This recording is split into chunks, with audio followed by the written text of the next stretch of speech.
Rumors continue to escalate for the Obamas. Hopefully they can settle it like men. Terrible that you would applaud that. What's that pitter-patter sound I'm hearing in the background? It's the footsteps of Barack running to vote for Trump. So, Kat, they know that they're having a hard time with men. Right. Doesn't seem like this is the right strategy. No. She basically says that they're hurting women by voting for Trump. But I think they don't understand that where it comes from in the first place is that people are sick of being told how bad they are and talked down to, and you know, the condescension doesn't work. Barack Obama thought he was walking into a victory lap of legacy building, but instead he stumbled right into Greg Gutfeld's comedy buzzsaw. Picture showing up to a cannon fight armed with a squirt gun. That's how lopsided this clash turned out. Obama leaned on calm, presidential cool, while Gutfeld unleashed punchlines sharp enough to cut through steel. Strap in, this wasn't just a debate, it was a demolition disguised as a roast. President Obama took another stand against evil yesterday, lashing out at ISIS, pernicious gang crime and human rights abuses in left-wing dictatorships like Venezuela and Cuba.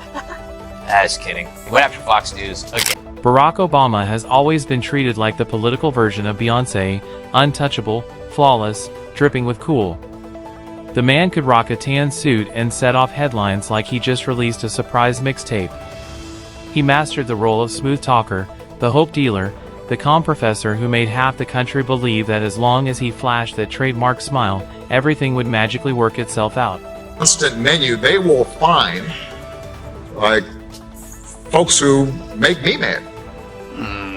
So let's analyze. He says out of its way to locate and then demonize the poor. For what reason? So we can kill and eat them? His criticism is absurd because he never suggests a motive. FNC is always focused on policies that keep the poor poor, not the poor themselves. And that's scary to progressives like Obama who fear that their ideology will be exposed as the culprit behind so much present misery. Identity politics, welfare policies, and the white liberal addiction to social intervention has helped replace enterprise with entitlement. And that has hurt the poor more than street drugs or police brutality. But here's the twist. Coolness doesn't always cover the tab when reality sends the bill. And that's exactly where Greg Gutfeld storms in, swinging sarcasm like a chainsaw straight through Obama's polished legacy. Obama's brand was always built on presentation. He was America's cool dad, the guy who could promise to fix your broken economy and flip burgers at the cookout all in one breath. FNC is critical of such policies. Obama portrays it as critical of people. It's to save his beliefs from the humiliation they so richly deserve. And remember, it wasn't FNC who ginned up class warfare. I think when you spread the wealth around, it's good for everybody. We've got to ask the wealthiest Americans and biggest corporations to pay their fair share. This is the land of opportunity. That's great. The speeches, the rhythm, the dramatic pauses, timed tighter than a Netflix cliffhanger. It was all a hypnotic act. But peel back the glossy delivery and you'd find contradictions piled higher than an Obamacare sign-up form. That's where Greg Gutfeld thrives. He doesn't bury you in policy jargon like a half-asleep C-SPAN caller. He slices through with jokes that stick. No charts, no graphs, just one brutal punchline, and suddenly the polished image of Professor Cool Obama cracks apart like an overbaked cookie. Hell, way back when, even Obama had the stones to hit Bin Laden. And remember who told him not to do it? Yep, Biden. Obama gave him a glass of milk and told him to sit down. Which is a terrible... Michelle thinks American men suck. Let me warn you, your rage does not... Take foreign policy, for example. Obama waltzed into office riding the hype of a Nobel Peace Prize, literally before he'd done anything. Imagine winning Employee of the Year on your first day, before you even locate the bathroom. Fast forward a few years, and that Peace Prize aged about as gracefully as milk in the Sahara. Libya descended into chaos, Syria turned into a nightmare, and drone strikes multiplied like caffeinated rabbits. The man who was supposed to be the anti-war president, the calming hand on the world stage, ended up signing off on airstrikes between Spotify playlist updates. Gutfeld doesn't need a think tank to dismantle that image. One well-placed joke and the so-called peacemaker's legacy looks like a highlight reel of military interventions that make Bush look like a pacifist yoga instructor. And what about the economy? Remember the promises of revitalization and prosperity? Obama inherited the wreckage of 2008. Sure, things didn't collapse entirely, but let's not pretend he turned America into an economic utopia. Growth was slow, wages barely budged, and the middle class spent most of the decade wondering when this promised land of opportunity was actually going to show up. Of responsibility embraces the toxic retribution of Occupy Wall Street, there goes my tongue, which seeks equality by crushing everyone under one boot. As a class warrior, that's Obama's Common Core. Finally, he says we need to change the way the media... The recovery dragged on like a sloth on a treadmill, yet Obama's speeches made it sound like he was single-handedly building Silicon Valley 2.0. Gutfeld tears through that illusion with jokes that sting, because they're rooted in reality. Obama's economic revival? Like those as seen on TV gadgets, looked incredible in the ad, but when it arrived, it barely worked and came with a set of headaches you didn't ask for. His supposed crown jewel, the masterstroke to cement his legacy, became a bureaucratic Rubik's Cube. Sure, some people got covered, but premiums soared, insurers bailed, and the rollout website crashed harder than a Windows 95 PC. The promise of a seamless healthcare revolution? More like trying to order pizza online and getting redirected to the DMV. Comedy gold, no exaggeration needed, but here's the kicker: policy wasn't Obama's real strength. Branding was. He wasn't just a president, he was a lifestyle. The playlists, the book deals, the Netflix specials, he leaned into celebrity culture like no commander-in-chief before him. Obama would take any responsibility if the good times were actually bad times. So it's like when you when somebody comes into work and says, "Oh, that restaurant was amazing. I told you that restaurant was going to be great." But then if they came in and said they had food poisoning, I didn't say it was that good. So people only take credit, they never take responsibility. You of all people should know that, Cax. Right. It's the story of your life. All I do is take credit for the Greg Gutfeld show, Saturday nights at 10 p.m. You take no responsibility for the horrible things you... At some point, you couldn't tell if Obama was running a country or campaigning for a Grammy. His presidency blurred into Hollywood, and his brand became untouchable, not because of results, but because of vibes. He was the cool president, fist-bumping late-night hosts, dropping March Madness brackets like he was America's basketball commissioner. That's where Gutfeld's comedy hits hardest. Obama's brand is a house built on charisma, and charisma is fragile once you poke holes in it. Being cool doesn't lower gas prices. During his 8 years, the Democrats lost over 1,000 seats across local, state, and federal levels, not exactly the sign of a thriving party, more like a party hemorrhaging under a cartoon anvil.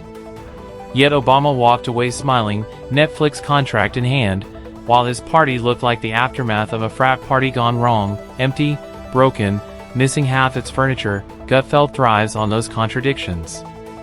The man supposed to usher in a golden era left his party weaker than ever. The one who promised unity left America more divided than it had been in decades. And the guy built to be different? He ran politics through the same old Washington playbook, only this time, with a better soundtrack. Interesting tweet you had recently was, fracking is weaning us off foreign oil. But who's counting? Not Obama. Did I tweet that? Yes, you That did. doesn't sound like me. You did. There's no punchline? No, I think not Obama was the punchline. Oh, really? Yeah, I always look at fracking as a solution to a number of issues. Jobs, creates jobs, eases your dependence off of crazy people. That's good, and you have a lot of energy for the rest of it. It's like, how can this be bad? The funniest part? Obama's myth keeps floating, even as the cracks get bigger. He still hovers over politics, endorsing candidates, giving speeches, acting like the wise elder statesman of the Democratic Party. But Gutfeld flips that image on its head. Instead of a sage, Obama comes off like the guy who crashed the party after graduation, still rocking his varsity jacket and bragging about glory days long past. Cool once? Sure. Now, mostly awkward, Obama was supposed to be untouchable, but comedy doesn't care about polish, it cares about truth. And the truth? His legacy is far messier than the media will admit. The trailer was slick, the soundtrack perfect, the narration inspiring, but watch the full movie, and most of the good parts were already in the preview. Defenders paint him as a chess master, 10 steps ahead, calmly plotting America's destiny over green tea. Zoom out, though, and a lot of those strategic moves looked more like a toddler flipping checker pieces across the board. Vision? Sure, but half the time it was hiding behind smoke machines and dramatic pauses.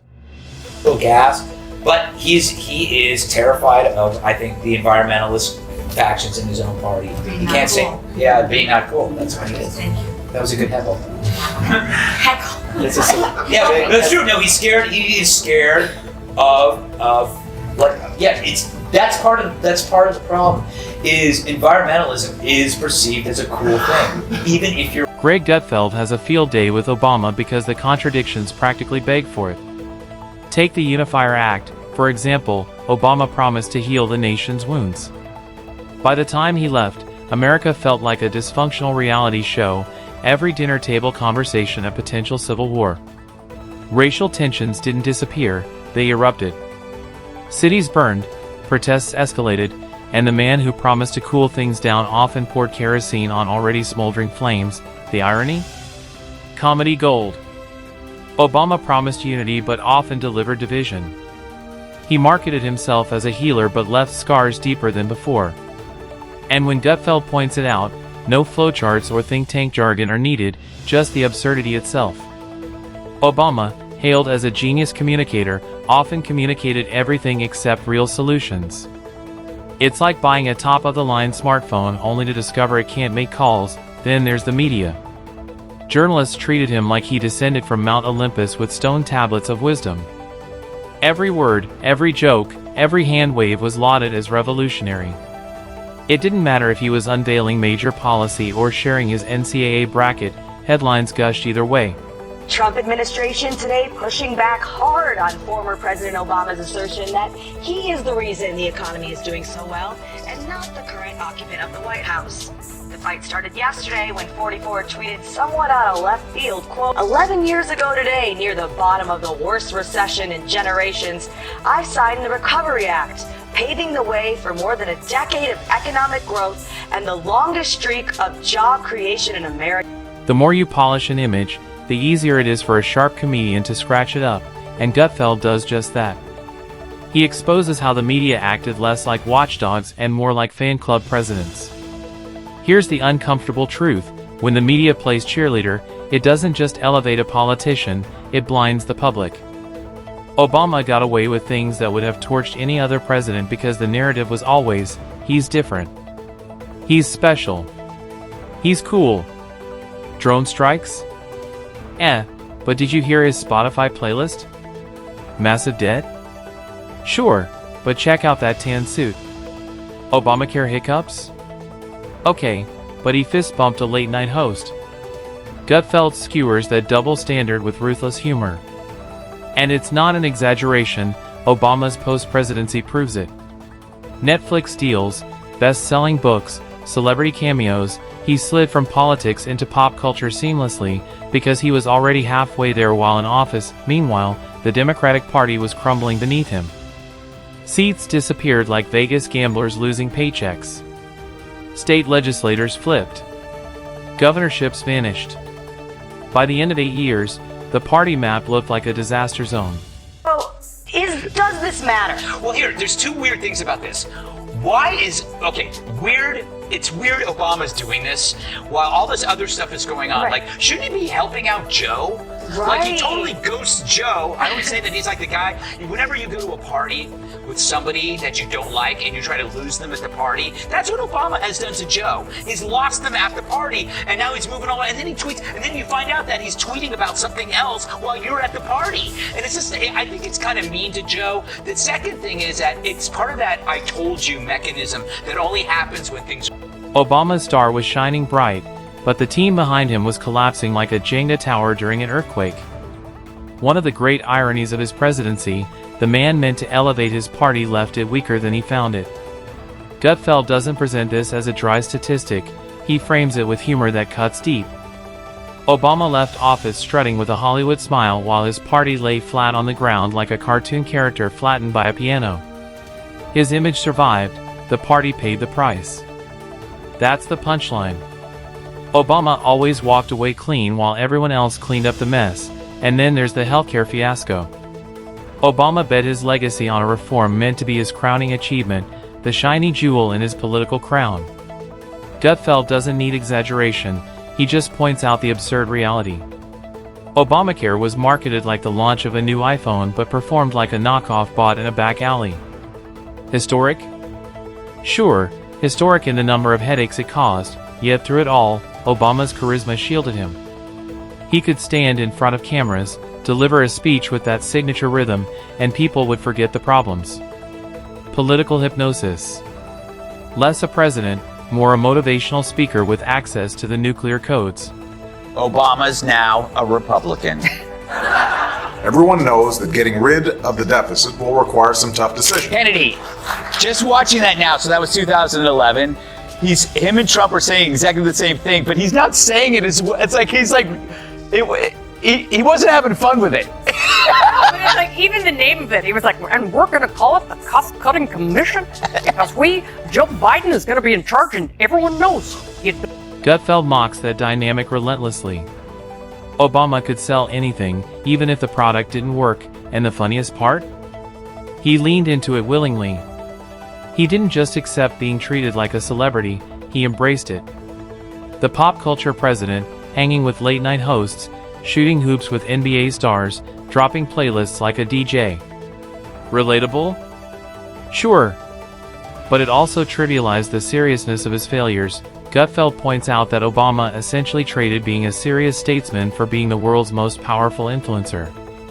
That's the core of the takedown.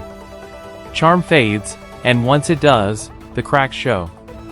Gutfeld's humor slices through that gloss like a razor, revealing a legacy that isn't a flawless monument, it's a shiny billboard hiding a construction site that never got finished. Look past the advertising, and the reality becomes hilarious. Obama's legacy feels like a trailer for a movie that never lived up to the hype. The audience left entertained but unsatisfied, wondering if the sequel would be better. And here's the kicker, Gutfeld makes sure no one forgets it.